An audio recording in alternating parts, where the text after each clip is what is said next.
Hello friends, welcome to Shimpi and mummy's kitchen. আজকে আবারও একটা নতুন রেসিপি নিয়ে তোমাদের সামনে চলে এসেছি। আজকে আমি বানাচ্ছি ফুলকপি আলু দিয়ে কাতল মাছের ঝোল। এটা কিন্তু বাঙালির খুবই প্রিয় এবং এই ফুলকপির সিজনে প্রতিটা ঘরেই কিন্তু ফুলকপি আলু দিয়ে মাছের ঝোল অবশ্যই রান্না হয়। আর আমারও খুব প্রিয় একটা রেসিপি। তো এই রেসিপিটা আজকে আমি তোমাদের সঙ্গে শেয়ার করব। তো চলো রেসিপিটা শুরু করা যাক। ফুলকপি আলু দিয়ে মাছের ঝোল বানানোর জন্য সবার প্রথমেই আমি ফুলকপিটা কেটে নেব। এখানে আমি একটা ফুলকপি নিয়েছি। ফুলকপিটাকে আমি এর ডাঁটিটা ফেলে দিয়ে ফুলকপিটা কেটে নিচ্ছি। একটু বড় বড় টুকরো দিয়ে আমি ফুলকপিগুলো কেটে নেব, তাতে করে বানানোর পর দেখতেও বেশ ভালো লাগে এবং খেতেও বেশ ভালো লাগে। এদিকে দেখো, একটু বড় বড় টুকরোতে কিন্তু ফুলকপিগুলোকে আমি সব কেটে নিয়েছি। কেটে একটা থালার মধ্যে নিয়ে নিলাম। এবার এগুলোকে ভালো করে ধুয়ে নিচ্ছি। প্রথমে ফুলকপিগুলো ধুয়ে নেওয়া হয়ে গেছে। আর এদিকে একটা বড় বাসনে আমি বেশ খানিকটা জল গরম হওয়ার জন্য বসিয়েছিলাম। এর মধ্যে 1 চামচ দিয়েছি লবণ। এই জলটার মধ্যে আমি ফুলকপিগুলো কিন্তু দিয়ে দিচ্ছি। এগুলোকে একটু ভাপিয়ে নেব, সেদ্ধ হবে না, এর কালারটা একটু চেঞ্জ হবে এবং জলটাতে জাল উঠবে। এদিকে দেখো, ফুলকপিগুলো ভাপানো কিন্তু হয়ে গেছে, কালারটা বেশ চেঞ্জ হয়ে গেছে। এবার জল ঝরিয়ে নামিয়ে নিচ্ছি। এদিকে আমি নিয়েছি কাতল মাছের পিস। এখানে আমি 6 পিস মাছ নিয়েছি। এর মধ্যে আমি দিয়ে দিলাম পরিমাণ মতো লবণ, হাফ চামচের মতো দিয়েছি হলুদ গুঁড়ো, ছোটো চামচের হাফ চামচ দিয়েছি লাল লঙ্কার গুঁড়ো, সঙ্গে একটু সর্ষের তেল দিয়ে এবার মাছগুলোকে ভালো করে ম্যারিনেট করে নিচ্ছি। ম্যারিনেট করে এই মাছগুলোকে 5 থেকে 10 মিনিটের জন্য যদি রেখে দেওয়া যায় সেক্ষেত্রে তো খুবই ভালো। আর যদি সময় কম থাকে সঙ্গে সঙ্গেও করে নেওয়া যাবে। তো মাছগুলোকে আমি 5 মিনিটের জন্য রেখে দিচ্ছি সাইড করে। এদিকে আমি একটা কড়াই বসিয়ে নিয়েছি আর এর মধ্যে বেশ খানিকটা দিয়েছি সর্ষের তেল। পুরো রেসিপিটা আমি সর্ষের তেলে করব। তেলটা একটু গরম করে নিয়ে এবার এর মধ্যে মাছের পিসগুলো এক এক করে দিয়ে দিচ্ছি।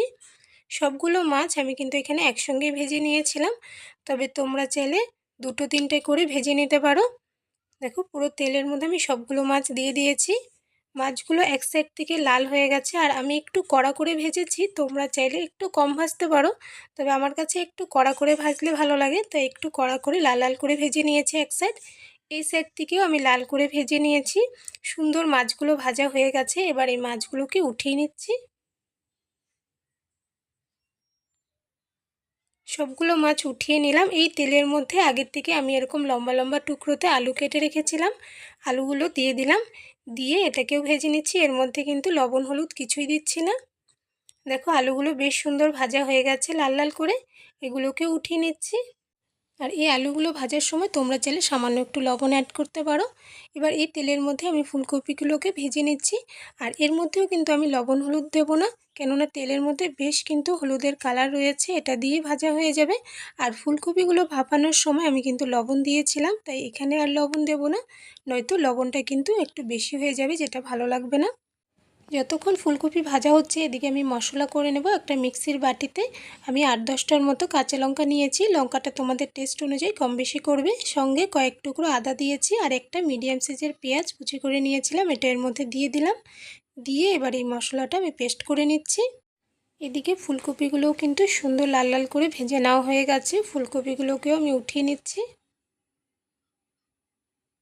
ফুলকপি উঠিয়ে নেওয়ার পর এর মধ্যে আবারও বেশ খানিকটা সর্ষের তেল দিয়ে দিলাম। দিয়ে ওর মধ্যে 2টো শুকনো লঙ্কা, একটা তেজপাতা ছিঁড়ে ফোড়নে দিয়েছি। ফোড়নটা একটু ভেজে নিয়ে ওর মধ্যে সাদা জিরা অল্প দিয়ে দিলাম। দিয়ে জিরাটাকে একটু ভেজে নিয়ে এর মধ্যে পেস্ট করে রাখা মশলাটা দিয়ে দিলাম। এর সঙ্গে মিক্সির বাটিটা ধুয়ে সামান্য একটু জল আমি এর মধ্যে দিয়েছি। এবার এটাকে ভালো করে একটু নেড়ে চেড়ে নিয়ে এর মধ্যে গুঁড়ো মশলা দিচ্ছি 1 চামচ। দিয়েছি ধনে গুঁড়ো 1 চামচ, জিরে গুঁড়ো ছোটো চামচের 1 চামচ, হলুদ গুঁড়ো ছোটো চামচের 1 চামচ, দিয়েছি লাল লঙ্কার গুঁড়ো, সামান্য চিনি, চিনিটা তোমরা চাইলে স্কিপ করতে পারো, এবং এর সঙ্গে পরিমাণ মতো আমি দিয়ে দিচ্ছি লবণ। সব মশলাগুলো দিয়ে এবার খুব ভালো করে এটাকে কষিয়ে নেব। বেশ একটু সময় নিয়ে এটাকে কষাবো মিডিয়াম আঁচে। আঁচ বাড়িয়ে দিয়ে কষালে কিন্তু নিচের দিকে লেগে যাবে। মিডিয়াম আঁচে এটাকে একটু সময় নিয়ে আমি কষিয়ে নিচ্ছি।